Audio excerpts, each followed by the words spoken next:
خوش نصیب لوگ وہ جن کو نصیب ہو صحبت اللہ۔ راہ ولی میں وہ تاثیر دیکھی، بدلتی ہزاروں کی تقدیر دیکھی۔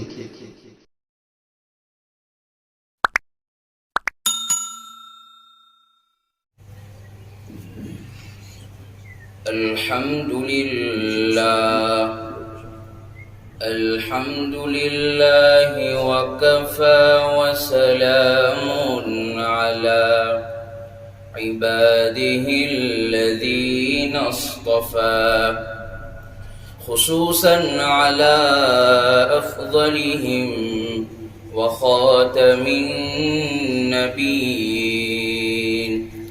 وعلى آله وأصحابه وبارك وسلم تسليما كثيرا كثيرا. أما بعد فأعوذ بالله من الشيطان الرجيم. بسم الله الرحمن الرحيم. إنما يوفى الصابرون أجرهم بغير حساب. صدق الله مولانا العظيم. وقال النبي صلى الله عليه وسلم: الدعاء هو العبادة، أو كما قال عليه الصلاة والسلام. جو کرتا ہے تو چھپ کے اہل جہاں سے، کوئی دیکھتا ہے تجھے آسماں سے. وہ ہو جائے میرا، میں ہو جاؤں اس کا. وہ ہو جائے میرا، میں ہو جاؤں اس کا. یہی رات دن میں دعا مانگتا ہوں، مٹ جائے گناہوں کا تصور اس جہاں سے. اگر یہ یقین ہو جائے کہ خدا دیکھ رہا ہے، کر لے توبہ ابھی بھی وقت ہے. پھر یہ نہ کہنا کہ حساب بہت سخت ہے.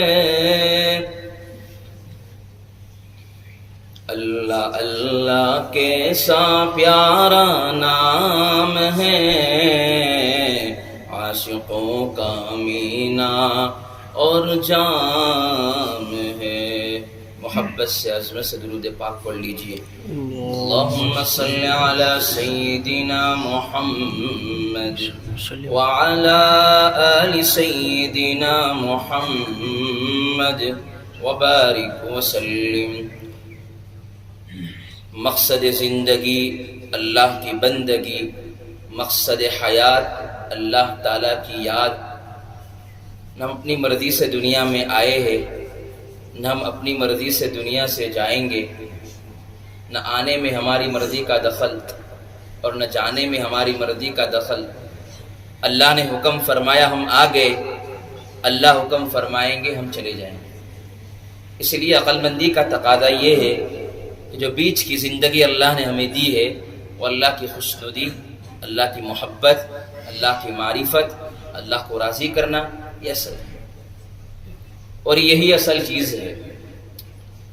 ابھی ہم نے درود پاک پڑھا. جمعہ کے دن نبی پاک صلی اللہ علیہ وسلم پر ہم کثرت سے درود پاک پڑھیں، کثرت سے پڑھیں، اس لیے کہ محمد مصطفیٰ صلی اللہ علیہ وسلم ساری امت کے لیے نبی بن کر آئے تھے. محمد مصطفیٰ صلی اللہ علیہ وسلم 1,44,000 انبیاء کے سردار تھے، اور نبی پاک صلی اللہ علیہ وسلم کی سیرت کا نہ کوئی مقابلہ کر سکتا ہے، نہ سیرت کا نہ صورت کا کوئی مقابلہ کر سکتا ہے۔ قیامت آ سکتی ہے لیکن نبی کی نہ صورت کا مقابلہ کر سکتا ہے نہ سیرت کا مقابلہ کر سکتا ہے۔ ہمارے نبی کی سیرت بھی اعلیٰ، ہمارے نبی کی صورت بھی اعلیٰ۔ اس لیے اللہ تبارک و تعالی فرما رہے ہیں قرآن میں وَمَا أَرْسَلْنَاكَ إِلَّا رَحْمَةً لِّلْعَالَمِينَ، ہم نے نبی پاک صلی اللہ علیہ وسلم کو سارے جہانوں کے لیے رحمت بنا کر بھیجا۔ اس لیے اللہ تبارک و تعالی فرماتے ہیں یہ بندے میرے ہیں، امت تیری ہے، جو ہے سجود میرے لیے، درود تیرے لیے، قیام میرے لیے، اور سلام تیرے لیے۔ اس لیے نبی پاک صلی اللہ علیہ وسلم جو ہے پوری امت کے لیے کیا ہے، ہدایت کا ذریعہ بن کر آئے تھے، ہدایت بن کر آئے تھے۔ میرا اور آپ کا عقیدہ ہے کہ نبی پاک صلی اللہ علیہ وسلم آخری نبی ہے، اس کے بعد کوئی نبی نہیں آ سکتا۔ ہمارا اور آپ کا عقیدہ ہے کہ دنیا کے اندر ایک نبی آتا تھا، دوسرا نبی جاتا تھا، ایک نبی آتا تھا، دوسرا نبی جاتا تھا، اسی طرح جو ہے نبی آتے رہے، آخر میں نبیوں کے امام آئے۔ ابو بکر کی صداقت میرے نبی کی رحمت ہے، عمر کی عدالت میرے نبی کی رحمت ہے، عمر کی شرافت میرے نبی کی رحمت ہے، اور جو ہے عثمان کی شرافت میرے نبی کی رحمت ہے، اور علی کی شجاعت میرے نبی کی رحمت ہے، حسنین کی شہادت میرے نبی کی رحمت ہے، حبشے کے بلال کی عظمت میرے نبی کی رحمت ہے، اور ابن مسعود کا فقہ میرے نبی کی رحمت ہے، اور ابن عباس کی تفسیر میرے نبی کی رحمت ہے۔ اسی لیے آگے میں چلتا ہوں، امام اعظم ابو حنیفہ رحمۃ اللہ علیہ کا فقہ میرے نبی کی رحمت ہے، اور امام شافعی کا تقویٰ میرے نبی کی رحمت ہے، امام مالک کی عظمت میرے نبی کی رحمت ہے، اور امام احمد بن حنبل رحمۃ اللہ علیہ کی استقامت میرے نبی کی رحمت ہے، اور 1,44,000 صحابہ دنیا کے اندر آئے اور پوری دنیا کے اندر قرآن کو لے کر گئے، اور پوری دنیا کے اندر جو ہے دین اسلام کو لے کر گئے، اور پوری دنیا کے اندر اسلام کو پھیلایا، یہ میرے نبی کی رحمت ہے۔ اور ہندوستان کے اندر قرآن جو ہے ہندوستان کے اندر اور مندروں کے اندر اور ہندوستان کی کلیساؤں کے اندر، یورپ کی کلیساؤں کے اندر ایمان کو لے کر جانا، صحابہ کا ایمان کا لے کر جانا، یہ میرے نبی کی رحمت ہے۔ آگے میں چلتا ہوں، جو ہے خواجہ معین الدین چشتی کی فقاہت میرے نبی کی رحمت ہے، اور جو ہے پیران پیر شیخ عبد القادر جیلانی رحمت اللہ علیہ کی جو ہے عظمت میرے نبی کی رحمت ہے۔ آگے میں چلتا ہوں، مولانا قاسم نانوتوی رحمت اللہ علیہ کا علم میرے نبی کی رحمت ہے، جو ہے حسین احمد مدینی کا تفکر میرے نبی کی رحمت ہے، اور آگے میں چلتا ہوں، گنگوہی رحمت اللہ علیہ کا تفکر میرے نبی کی رحمت ہے، اور جو ہے دنیا کے اندر جتنے بھی نبی آئے، دنیا کے اندر جتنے بھی ولی آئے، دنیا کے اندر جتنے بھی جو ہے اللہ والے بزرگان دین ہیں، وہ تمام کیا ہے، میرے نبی کا صدقہ ہے۔ اس لیے بات کہاں سے کہاں چلی جائے گی، اصل میرا مقصد موضوع دوسرا ہے، لیکن میرے نبی پاک صلی اللہ علیہ وسلم کا احسان پوری دنیا پر کتنا ہے، ایک ایک انسانوں پر کتنا ہے۔ روزانہ ہم درود شریف پڑھنے کا ایک معمول بنائے، ہم روزانہ درود پاک پڑھے، یہاں ہم درود پاک پڑھیں گے، اللہ عرش پر ہمارے لیے مسئلے آسان کر دیں۔ تو میں آپ کو یہ کہتا تھا کہ انسانی زندگی کے حالات عدلتے بدلتے رہتے ہیں، کبھی خوشی کی گھڑیاں ہوتی ہے، کبھی غم کی کیفیات ہوتی ہے، کبھی انسان کے ہاتھ کھلے ہوئے ہوتے ہیں، کبھی انسان کے ہاتھ قرضوں کے بوجھ نیچے دبے ہوئے ہوتے ہیں۔ یہ انسان کی زندگی ہے، غمی اور خوشی کے درمیان اس کی زندگی گزرتی چلی جا رہی ہے۔ انسان سمجھتا ہے کہ میرا وقت گزر رہا ہے، مگر موت کے وقت پتہ چلے گا کہ اس کا وقت نہیں، بلکہ وہ خود ہی دنیا سے گزر گیا۔ ایک ہی کام سب کو کرنا ہے، یعنی جینا ہے اور مرنا ہے۔ ایک ہی کام سب کو کرنا ہے، یعنی جینا ہے مرنا ہے۔ رہ گئی رنج و راحت کی بات، رہ گئی رنج و راحت کی بات، یہ فقط وقت کا گزرنا۔ جو ہے یہاں انسان کو عمل کرنے ہیں، اور آخرت میں اس کا حساب دینا ہے. یہاں انسان جیسے عمل کرے گا ویسے جو ہے اللہ تبارک و تعالیٰ کے یہاں اس حساب سے اس کو ملنے والا ہے، اس حساب سے اس کو جو ہے اپنا حساب دینا ہے. جب انسان پر اللہ رب العزت کے جمال کی تجلیات پڑتی ہے تو اللہ تبارک و تعالیٰ اسے ہر طرف سے خوشیاں نصیب فرماتے ہیں. انسان ایسے حالات کے اندر مٹی کو بھی ہاتھ لگائے تو سونا بن جاتی ہے. اللہ تبارک و تعالیٰ اس کے الٹے کام کو سیدھے کر دیتے ہیں. اللہ تبارک و تعالیٰ اس کے فیصلوں کے اندر برکت ڈال دیتے ہیں. ہر طرف سے واہ واہ کی صدائیں آتی ہے اور واہ واہ کی گونجیں لگتی ہے. اور جب کبھی انسان پر اللہ رب العزت کے جلال کی تجلیات پڑتی ہے تو اللہ تبارک و تعالیٰ جو ہے اسے غم کی کیفیات ہر وقت اس کے دلوں پر لگی رہتی ہے. ہر وقت پریشانیاں. اگر ایسے کے اندر اگر وہ سونے کو بھی ہاتھ لگائے تو مٹی بن جاتی ہے. اور ایسے وقت میں اگر وہ سیدھا کام کرنے جائے تو بھی الٹا کام ہو جاتا ہے. سیدھا قدم اٹھانے جائے تو بھی پریشانی، الٹا قدم اٹھائے تو بھی پریشانی. ہر طرف سے بیماری، پریشانیاں، حالات انسانی زندگی کو گھیر لیتے. اب یہ بات سمجھنی ہے کہ خوشی کے حالات بھی انسان پر ہوتے ہیں، غمی کے حالات بھی انسان پر ہوتے. اس وقت انسان کو کیا کرنا چاہیے؟ انسان کو دونوں حالتوں کے اندر جو ہے اللہ رب العزت کی طرف متوجہ ہونا. خوشی کے حالات ہو، اللہ کی نعمت پر ہماری کیا نظر ہو، میرے پیارے رب، واہ میرے رب تو نے مجھے کیا کیا نعمتیں عطا فرمائی ہے.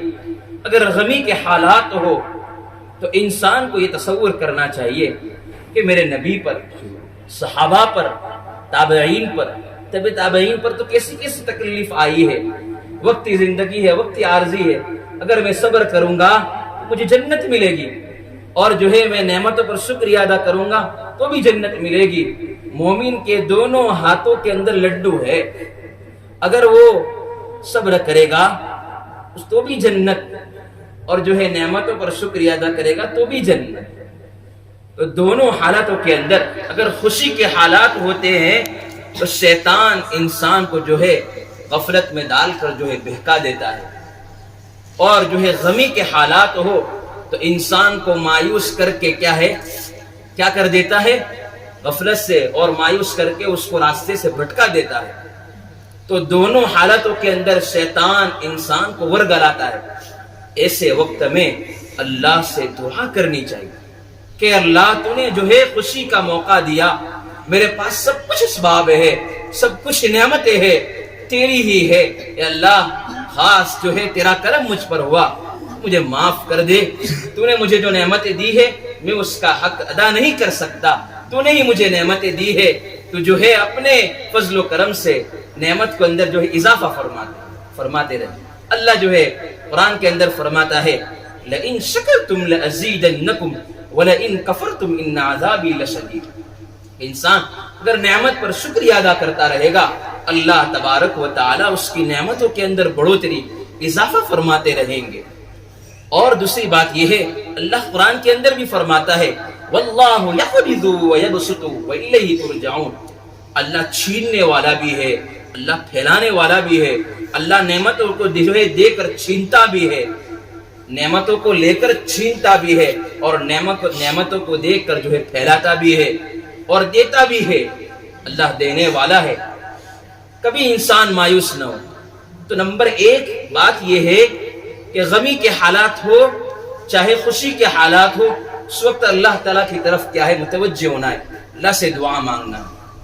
اس لیے حضرت مولانا الیاس صاحب رحمۃ اللہ علیہ نے جب کام شروع کیا تھا تو کیا ہے ان کے اندر زبان نہیں تھی، وہ فصیح و بلیغ نہیں تھے، ان کی زبان کے اندر لکنت تھی، لیکن درد، کڑھن، تڑپ کہ میری بات امت تک کس طرح پہنچ جائے. وہ جو ہے ایک ایک الفاظ بولتے تھے تو 70-73 مرتبہ وہ الفاظ نکالنے کے اندر ان کو وقت لگ جاتا تھا، 70 مرتبہ، لیکن درد تھا. اسی لیے مولانا الیاس صاحب رحمۃ اللہ علیہ کے ملفوظات میں لکھا ہوا ہے، وہ یہ کہتے تھے رات کے اندر وقت ہوتا تھا اور دیکھتے تھے غفلت بڑی زندگی لوگ گزار رہے ہیں. یہ شعر پڑھتے تھے. حضرت مولانا الیاس صاحب رحمۃ اللہ علیہ فرماتے تھے, کہتے تھے درس سے, اور رات کو سوتے بھی نہیں تھے. کسی کی شب سو کے کٹے, کسی کی شب رو کے کٹے, کسی کی شب سو کے کٹے, کسی کی شب رو کے کٹے, مگر الیاس کی نہ سو کے کٹے نہ رو کے کٹے.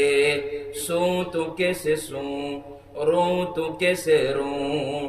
جہنم کی طرف ایک جو ہے مجمع جا رہا ہے, اور یہاں دنیا کے حالات بدلے ہوئے ہیں.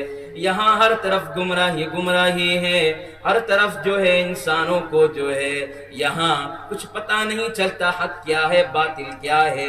وجاء الحق وزهق الباطل. مولانا الیاس صاحب رحمت اللہ علیہ دعا کرتے تھے, تڑپتے تھے, کڑن تھی, دل میں درد تھا. اللہ نے پوری دنیا کے اندر کام کو پھیلا دیا, پوری دنیا کے اندر جو ہے ان کے کاموں پر چرچا چل رہا ہے. اس لیے خوشی کے حالات ہو, غمی کے حالات ہو, دعا کرنی ہے اللہ سے. جو ہے انسان کتابوں میں ہمارے پیر و مرشد فیض الفقار احمد صاحب نقشبندی دامت برکاتہم یہ جملہ کہتے ہیں کہ انسان کو اگر اللہ کا ولی بننا ہے تو آسان شکل ہے کہ ہر وقت ہاتھ پھیلاتے رہے, فقیروں کی طرح مانگتے رہے.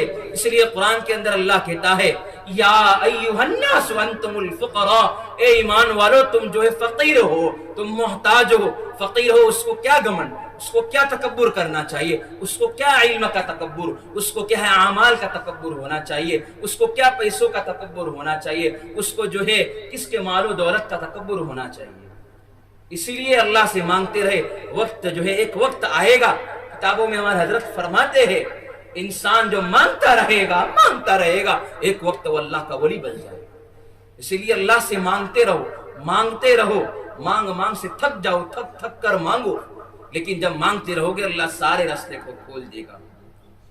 اسی لیے ابھی ہمارے حالات کے اعتبار سے ہم دیکھتے ہیں ہمارے گھروں کے اندر جھگڑا ہوتا ہے. آج ہمارے معاشرے کے اندر ایک چیز پائی جاتی ہے, اگر کوئی ہمیں گالی دیتا ہے ہم اس کو 2 گالی دیتے ہیں. اس نے مجھے ایک سنائی ہے, میں 2 سناؤں گا. میرے رشتہ داروں کے اندر اگر بھائی نے حق لے لیا ہے تو یہ سوچتے ہیں اس نے 1 لیا ہے میں 2 لوں گا. میں آپ کو اللہ تبارک و تعالیٰ کہتے ہیں کہ اگر ایسے حالات کے اندر تم نے مجھ پر چھوڑ دیا, حالات مجھ پر چھوڑ دیے, اگر آپ کو ایک سنا رہا ہے آپ اس کو کوئی جواب نہیں دے رہے, اس وقت اللہ کی مددیں اترتی ہے. لیکن جب آپ ایک جواب دینے کی بجائے دوسرا جواب دیں گے, وہ آپ کو گالیاں دے رہا ہے آپ بھی جواب دے رہے ہیں, وہ آپ کو سنا رہا ہے آپ بھی اس کو سنا رہے ہیں, تو اللہ کہہ رہے میری مدد ہٹ جائے گی, میں جو ہے ہٹ جاؤں گا. بدلہ ہے تم کو ہی کرنا ہے, تمہیں کیا ہے سب کچھ کرنا ہے, میں کوئی بھی ہے بیچ میں دخل اندازی نہیں کروں گا. جب ہمارے رشتہ داروں کے اندر آپس میں انبن ہو جاتی ہے تو ہم کیا کرتے ہیں, بدلہ لینے کی سوچتے ہیں. تو میری بات سنو کہ کیا ہے اللہ تبارک و تعالی چھوٹے سے چھوٹے مصیبت پر بھی کیا ہے, چھوٹے سے چھوٹے غم پر بھی جو ہے اللہ بدلہ دیتا ہے, اس پر اجر دیتا ہے. حدیث سیدہ عائشہ صدیقہ رضی اللہ تعالی عنہ ایک مرتبہ فرما رہی ہے نبی پاک صلی اللہ علیہ وسلم گھر میں موجود تھے اور چراغ جل رہا تھا اور چراغ بجھ گیا, تو نبی پاک صلی اللہ علیہ وسلم نے انا للہ و انا الیہ راجعون پڑھا. تو سیدہ عائشہ صدیقہ رضی اللہ تعالی عنہ فرماتی ہے کہ حضور جو آپ نے جو ہے یہ آیت کریمہ پڑھی ہے, یہ تو بڑے غم اور بڑے مصیبت کے وقت پڑھی جاتی ہے, یہ تو ایک چھوٹا سا چراغ بجھ گیا ہے تو جو ہے یا پڑھ رہے ہیں, اس میں اتنی بڑی آیت پڑھنے کی کیا ضرورت. حضور نے فرمایا اے عائشہ اگر چھوٹے سے گھر کے اندر ایک چراغ بجھ جائے تو اللہ تبارک و تعالی اس کو بدلہ دیتے ہیں, اس کو اجر دیتے ہیں. اگر انسان اس جو ہے چراغ کے بجھ جانے پر انا للہ و انا الیہ راجعون پڑھے گا تو اللہ تبارک و تعالی اس صبر کرنے پر, اس آیت کریمہ پڑھنے پر جو ہے اللہ تبارک و تعالی اجر عطا فرمائیں گے، بدلہ عطا فرمائیں گے۔ اگر آپ سوچیں جس بیٹے کی زندگی کا چراغ بجھ جائے، جس بیٹے کی زندگی کیا ہے تباہ و برباد ہو جائے، وہ صبر کرتا رہے اور وہ ایسے حالات میں صبر کرے گا تو اللہ تبارک و تعالی اس کو کتنا اجر دیں گے ہم سوچ نہیں سکتے۔ اسی لیے چھوٹی سی چھوٹی مصیبت ہو، حضور بات کہہ رہے ہیں مجھے بدلا دوں گا ضرور، تو میں آپ کو بات یہ کر رہا تھا کہ رشتہ داری کے اندر آپس میں انبن ہو جائے، دل صاف ہو، محبت والا دل ہو، مسکراتا ہوا چہرہ ہو، خوبصورت اخلاق ہو، ہماری زبان سے کوئی ایسے الفاظ نہ نکل جائے جس سے سامنے والے کو تکلیف پہنچے۔ ہمارے نبی پاک صلی اللہ علیہ وسلم اس کا بڑا خیال رکھتے تھے کہ مجھے تکلیف پہنچ جائے کوئی بات نہیں، میرے ساتھی کو کوئی تکلیف نہ پہنچے، میری بیوی کو تکلیف نہ پہنچے، میرے صحابہ کو تکلیف نہ پہنچے، میرے مہمانان رسول کو تکلیف نہ پہنچے۔ یہاں تو رشتہ داروں کا عالم ہے، اس لیے رشتہ داروں میں ابھی انبن ہو جائے تو معاملہ اللہ پر چھوڑ دے، اللہ بدلا دے گا۔ اور میں آپ کو یہ بات کہتا ہوں، کتابوں میں واقعہ لکھا ہوا ہے کہ جب ہم اپنا بدلہ اللہ پر چھوڑ دیں گے کہ میری طرف سے میرا بدلہ اللہ لے لیں گے، کوئی آپ کو ستا رہا ہے، کوئی آپ کو تکلیف دے رہا ہے، کوئی آپ کو جس اعتبار سے پریشان کر رہا ہے، اللہ پر چھوڑ دو، اللہ تبارک و تعالیٰ خود کہہ رہے میں بدلہ لوں گا۔ ایک واقعہ مجھے یاد آیا، ایک بزرگ راستے سے جا رہے تھے، میاں بیوی بھی وہاں سے جانا ہوا، بارش کا موسم تھا، بارش گر رہا تھا، اس بیوی بھی جا رہی تھی، ساتھ میں دونوں چل رہے تھے، اس بزرگ کے جوتے سے چھینٹے اس بیوی پر اڑے، جا کر لگ گئے اس کے کپڑے پر، اس بیوی پر، تو وہ کہنے لگی آپ نے کیا کر دیا؟ وہ بڑے غصے میں آ گئی، شوہر نے اس کی طرف سے بدلہ لے کر حضرت کو تماچا رسید کر دیا۔ تو اس بزرگ نے فرمایا، انہوں نے کہا کہ خاموش، خوشی خوشی انہوں نے کہا کہ ٹھیک ہے آپ نے بدلہ لے لیا، کوئی بات نہیں، انہوں نے کوئی جواب نہیں دیا۔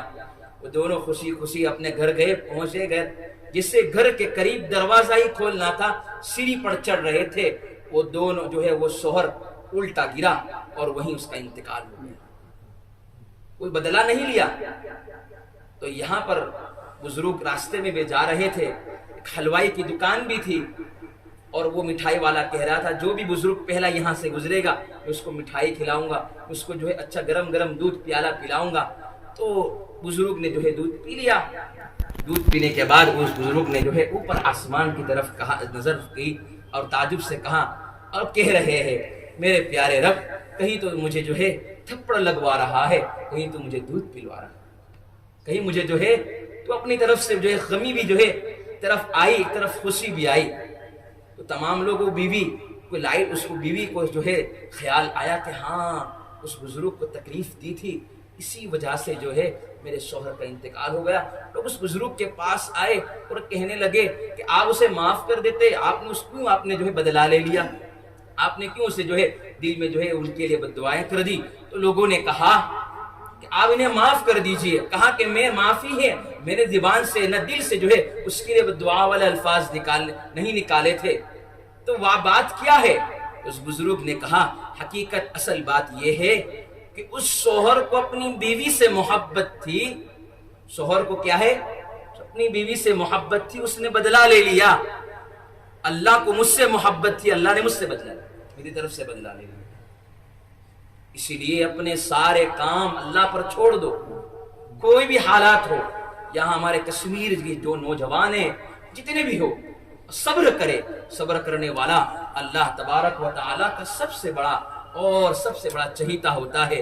اللہ تبارک و تعالیٰ ہم سب کو صحیح معنی میں عمل کرنے کی توفیق نصیب فرمائے اور ہمیں صحیح معنوں میں صبر کرنے والا بنائے۔ وآخر دعوانا الحمدللہ رب العالمین۔